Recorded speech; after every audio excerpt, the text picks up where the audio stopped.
Salut toi, j'espère que tu es en forme. Aujourd'hui, je vais te parler du cholestérol. Tu sais, cette vilaine maladie qui arrête pas de faire chier le monde. Eh ben, je vais te parler de ça. Alors, je vais te dire ce qu'est le cholestérol, qu'est-ce que tu peux faire, qu'est-ce qui se passe quand tu as du cholestérol et qu'est-ce que tu peux faire pour lutter contre le cholestérol. Pas l'éliminer puisqu'il n'y a pas de choses qui permettent de l'éliminer complètement à l'heure actuelle. Alors, c'est parti! Donc, comme je te le disais, je vais t'expliquer vulgairement ce qu'est le cholestérol. Alors, le cholestérol, c'est très simple. C'est en fait une molécule graisseuse qui est produite par ton foie, le tien, le mien, celui de ta soeur, de ta maman, de ton papa, de ta cousine, de tout le monde, donc qui est produite par ton foie. Elle est tout de même importante car elle est contenue dans 90% des membranes des cellules de ton corps, du mien, toujours pareil, ta soeur, tes parents, voilà. Ensuite, il faut savoir aussi c'est un constituant, de plusieurs hormones de ton corps, par exemple les hormones sexuelles, la testostérone par exemple, les hormones surrénaliennes comme par exemple la cortisone. La cortisone. Il faut que j'arrête de faire cause parce qu'on va rien comprendre. Ensuite, elle est également importante pour la formation des synapses. Alors les synapses, c'est simple, c'est les interactions, les petits fils qui te font raccorder les petites cellules de ton cerveau pour que tu sois un peu intelligent, que tu puisses réfléchir, que tu aies de la mémoire. Donc moi, il doit m'en rester une bonne moitié, toi aussi, je pense au minimum, j'espère. Voilà. Donc ensuite, le cholestérol. Alors je regarde de temps en temps mes notes pour pas oublier des choses. Hein. Tu m'en veux pas parce que je ne suis pas scientifique.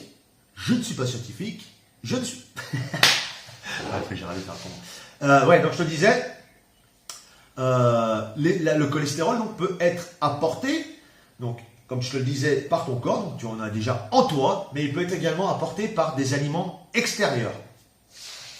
Ensuite, on entend beaucoup de choses sur le cholestérol, il y a deux types de cholestérol, ni plus ni moins. Le bon et le mauvais, la brute et le truand, non, la brute et le gentil. Enfin voilà, il y a deux types de cholestérol, le bon et le mauvais. Le premier, donc le bon, est appelé cholestérol HDL.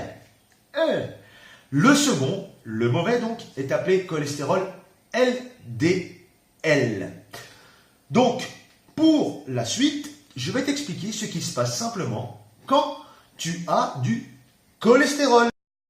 Que se passe-t-il quand tu as du cholestérol? Comme je te disais, le mauvais cholestérol, c'est le cholestérol LDL. Donc, ce vilain cholestérol, ce qui se passe simplement, c'est qu'au fil du temps, il va créer une accumulation sur les parois artérielles. Donc, sur tes artères, donc comment je pourrais t'expliquer ça simplement? Les grosses veines, les plus grosses veines que tu as là qui t'amènent beaucoup de sang, en fait, il va se coller comme ça autour et donc, au fil du temps, ton artère va diminuer.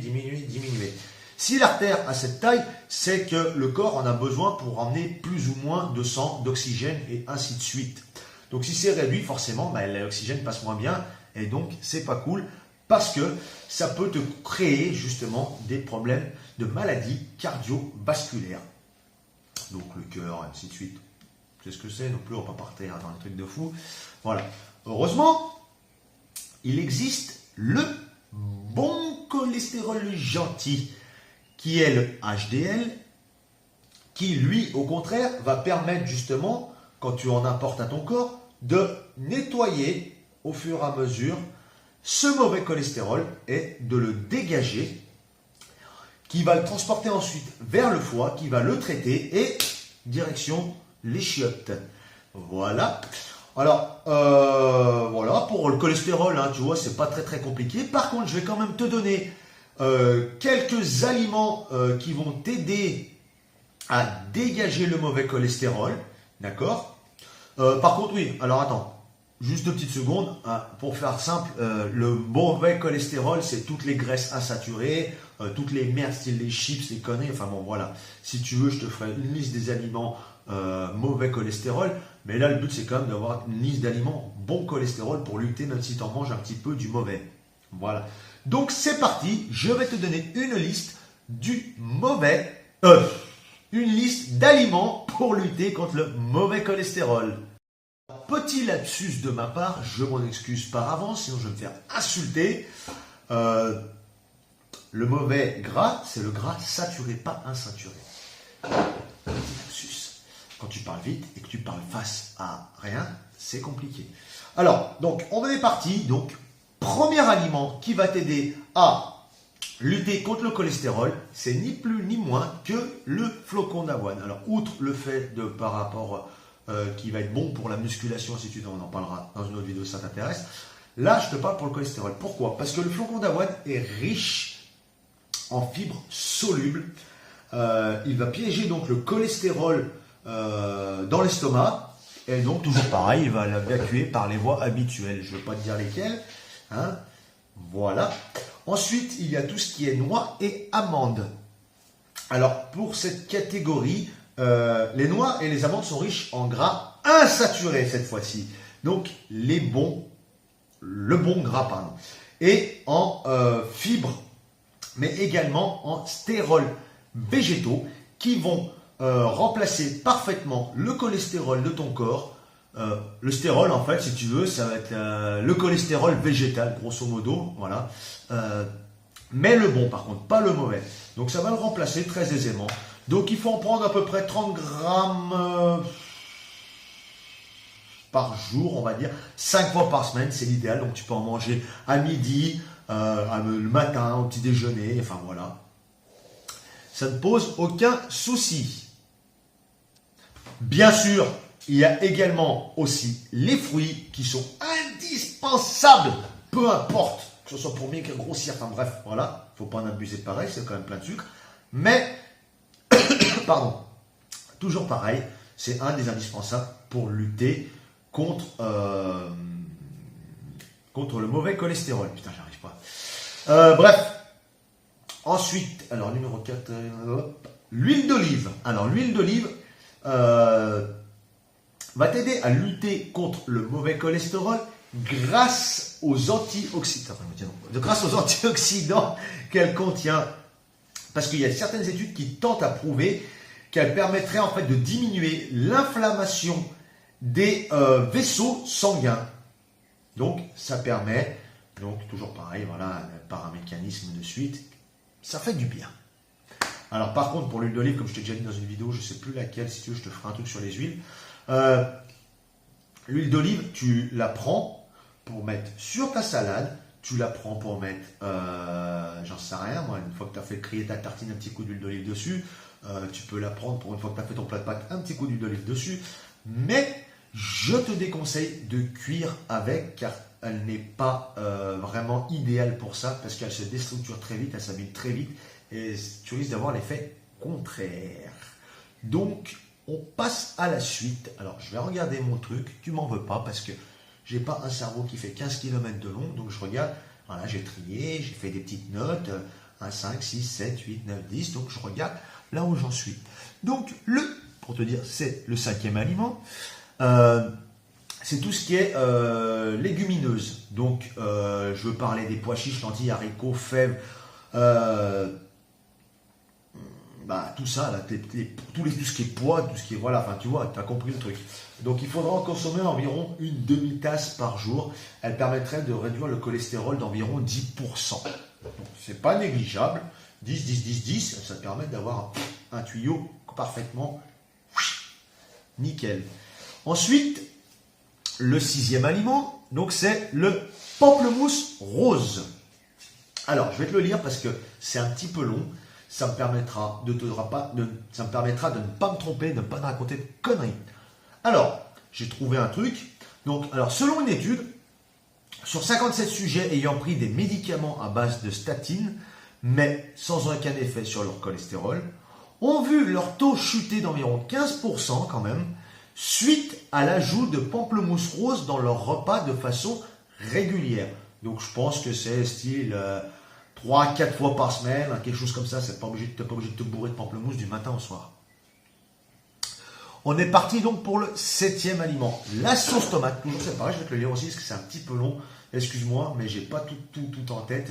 J'ai pas mal de choses. J'ai une autre chaîne aussi, mais je ne te dis pas ce que c'est pour le moment, qui n'est pas lié au sport. Mais c'est pareil dans KG. Enfin bon, bref. Tu t'en fous, je pense. Donc la sauce tomate, je te disais, en réalité, elle ne te fera pas spécialement baisser ton taux de cholestérol, mais grâce au lycopène, un antioxydant puissant de la famille des carotènes, qu'elle contient donc, ça va te permettre de t'aider à te protéger des maladies cardiovasculaires.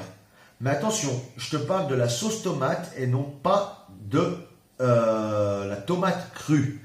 En effet, le lycopène est libéré lors de la cuisson. Donc tu auras bien compris en fait, la tomate simplement, la sauce tomate, pardon, excuse-moi, je te dis des bêtises. Elle va t'aider en fait à te protéger des maladies cardiovasculaires grâce donc au lycopène qu'elle contient. Mais celui-ci est relâché seulement pendant une cuisson. Donc si tu manges la tomate comme ça, tu n'auras pas cet effet protection cardiovasculaire. D'accord? Voilà. On va arriver donc à l'aliment numéro 8. Je pense que certains vont être super contents parce que c'est le pinard rouge. Yeah! Ouais, on va pouvoir s'en foutre plein le museau. Non! Pas plein le museau. Alors, c'est 1 à 2 verres par jour, pas plus. Toujours pareil, lui, il va t'aider grâce aux antioxydants qu'il contient, mais également aux fibres contenues un peu comme l'avoine. Donc, ça va capturer le machin, le merdier, et ça va le faire dégager par là-bas dessous. Ok? Voilà, donc 1 à 2 verres par jour. Pas 1 à 2 litres comme le Bombay. Hein. Bon. Ensuite, les poissons gras, comme par exemple le saumon. Alors, je te parle de poisson gras, ça ne veut pas dire le poisson qui baigne dans la merde, hein, qui baigne dans l'huile. Les poissons gras type le saumon, tu vois, des poissons qui sont plutôt des poissons de chair grasse, on va dire, comme le saumon, le maquereau, enfin voilà, de la sardine, t'as compris quoi. Pourquoi? Parce qu'ils contiennent des bonnes graisses qui sont des oméga 3. Je mets un petit haut là, par contre pour le saumon, tu fais attention parce que c'est un des poissons qui récupèrent le plus de métaux lourds dans la mer, donc c'est chargé en mercure, en merde comme ça. Donc quand tu manges, grâce à l'homme bien sûr, hein, quand tu en manges, tu peux en manger, il n'y a pas de problème, tu ne vas pas devenir irradié, mais il ne faut pas en bouffer 3 fois par jour. Je pense que c'est pas super bon, ok? Ensuite, je vais te le lire aussi, parce que c'est une petite étude que j'ai trouvée, parce que je fais quand même un peu de recherche, même si je parle comme ça à l'arrache, que je fais tout d'une traite, je fais quand même des petites recherches. Le jus de canneberge, ou cranberry, comme tu vois souvent sur les machins, parce que ça va être plus casse que canneberge. Donc, sur une étude de 3 mois réalisée sur 19 personnes, qui avaient un taux élevé, ils ont vu baisser, écoute bien, leur taux de cholestérol de 40%. Non, pas leur taux de cholestérol, leur taux de maladie cardiovasculaire de 40%. Et tout ça parce que le jus de canneberge a permis de faire grimper de 10%, d'accord, leur taux de HDL, voire un peu plus haut même des fois. En fait, pour faire simple, donc ils ont pris 19 personnes donc, qui étaient malades, donc niveau cholestérol, enfin niveau cardiovasculaire, cholestérol donc. C'est pas forcément lié, mais voilà. Là on parle de cholestérol. Donc c'est forcément ça. Et donc, en buvant du jus de canneberge, ils ont vu leur risque de maladie cardiovasculaire baisser de 40%. Tout ça parce que le jus de canneberge, donc de cranberry, a fait monter de 10% leur bon cholestérol. Tu vois, juste 10%, ça leur a fait un super effet impeccable. Ensuite, on passe au suivant. Donc, les baies rouges. Donc, c'est tout ce qui est mûre, groseille, framboise, enfin voilà, cassis, toutes ces merdes. Pourquoi je dis toutes ces merdes? C'est des bons trucs. Bon, bref, c'est pas bon, excuse-moi. Je parle mal des fois. Donc, les baies rouges. Donc, qu'elles soient congelées ou fraîches, en consommant régulièrement, ça te permet aussi de faire monter ton taux de HDL, donc de bon cholestérol. Ok? Donc voilà, tu peux les acheter congelés, tu peux te faire des smoothies, tu peux te faire des... J'en sais les manger comme ça, crus, enfin crus. Les manger fraîches, voilà. Hop! on va passer au dernier aliment qui est le chocolat noir. Alors, je vais lire pour pas me tromper, parce que j'ai écrit avant quand même, merde, chier. Donc j'aimerais bien lire ce que j'ai écrit et pas le partir à l'arrache n'importe comment. Bon, alors le chocolat noir. Alors, par contre, il faut du chocolat noir avec au moins 70% de cacao et sans sucre ajouté. Ok ?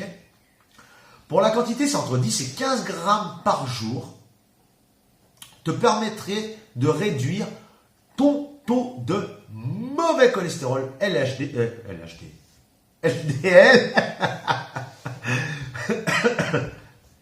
Alors bien sûr, c'est sur une durée assez longue, d'accord ?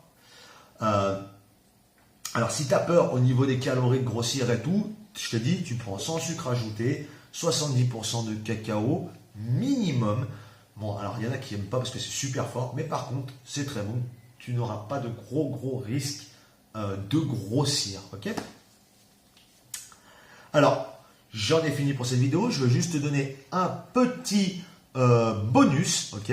Alors, selon une étude américaine, qui est récente donc, l'avocat, en plus de tous ces bienfaits qu'on lui connaît, anti-vieillissement, prématurer des cellules, lutter contre certains cancers, enfin bref, voilà, il permettrait aussi de réguler le taux de cholestérol grâce à son acide oléique qu'il contient. Donc ça fait à peu près 16 grammes par avocat.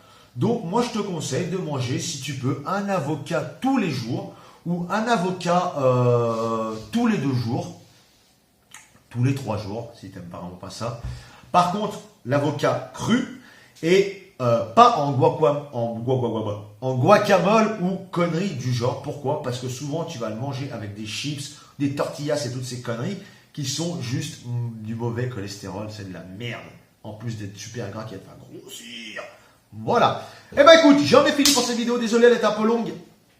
J'essaie de faire vite. Toujours pareil, si tu veux t'abonner, ça se passe juste en dessous. Tu appuies sur la petite cloche pour avoir mes dernières vidéos qui sortent tout de suite sur ton téléphone en notification. Si tu veux m'aider, mets-moi un pouce bleu s'il te plaît, ça te coûte rien, ça prend 2 secondes, clip. Si tu peux pas me blairer, putain, je t'adore. Il y en a qui appuient direct, dès qu'ils allument la vidéo, ils appuient tout de suite sur pouce rouge. Ils ont quand même pas vu, hein. Bref, toi, tu m'adores. Tu appuies sur pouce rouge, et moi je te dis à bientôt pour une prochaine vidéo. Bye!